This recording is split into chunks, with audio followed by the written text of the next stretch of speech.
السلام عليكم احبتي. بغيتو حريره تحمر لكم وجهكم، اجي نوجدوا ابن واسهل حريره مغربيه بمكونات مضبوطه وبنه لا تقاوم. تبعوا معايا الطريقه.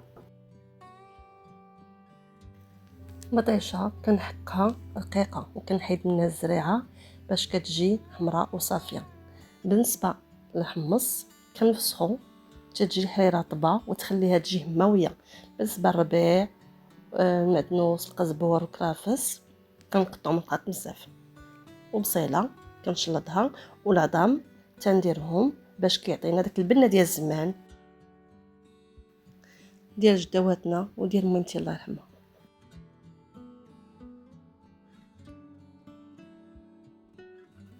كندير ملحه البزار وسكنجبير ديال القمه ديال الحريره.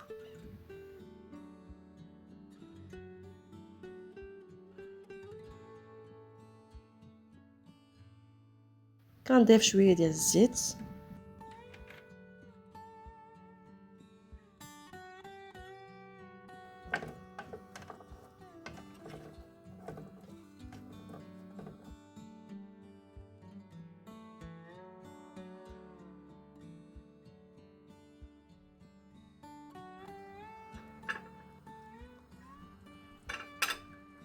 غنضيف الماء سخون. انا كنعمر الطنجره حتى الخل ديالها.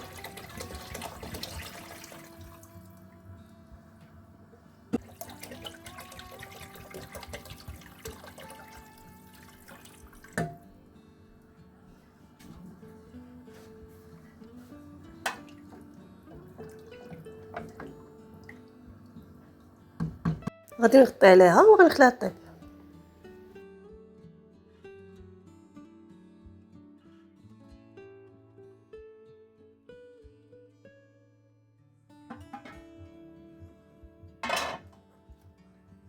العدس كنخليه في التالي، ما كنديروش في الاول باش يبقى شاد راسو، ما يهاش لينا في الطياب. حتى في الزلافه ملي كنديروه ما كيبانش داك القشور ديالو طالع.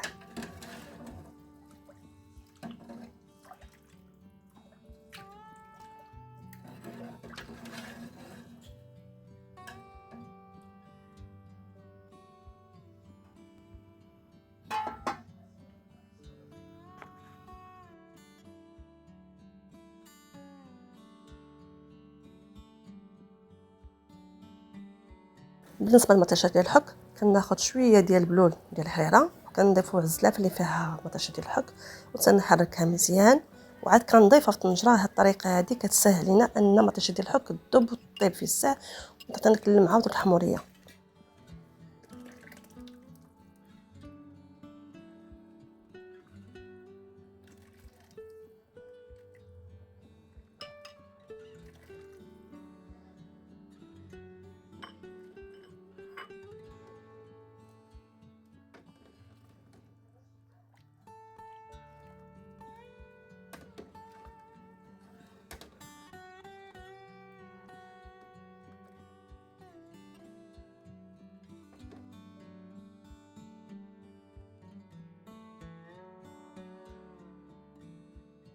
صافي هادي المرحله الاخيره اللي كنعرفو كنا التضويه ديال الحريره. صافي كندير الدقيق في الماء وكنبدا نخلط الحريره كندور فيها بهذا الشكل هذا. كنا تبارك الله كنعرفو ندورو الحريره.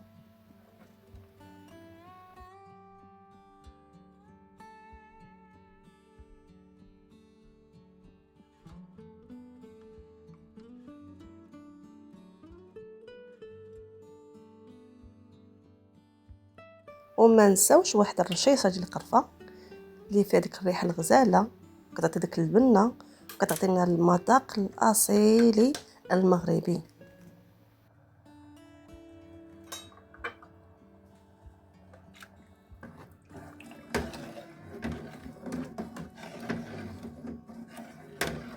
انا زدت هنا واحد شويه الشعريه.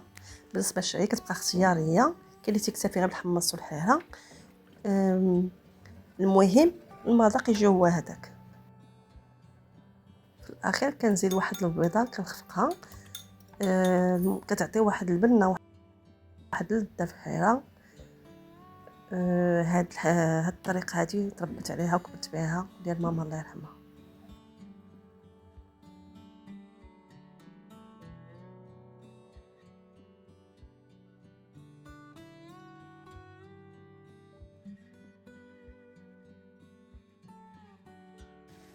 واخر لمسه هي معلقه ديال السمن اللي كتعطينا الريحه ديال الزمان وكتخرج لنا كاع النكهات اللي درنا في الحريره.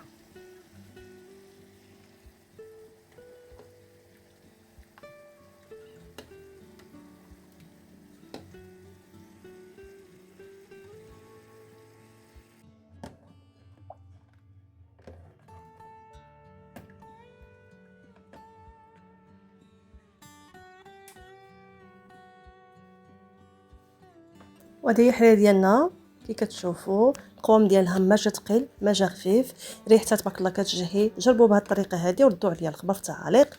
الا عجبكم الفيديو ما تنساوش تخليو لي لايك وتشاركوا معي في القناه باش تشجعوني نشارك معكم وصفات اخرى. مع السلامه.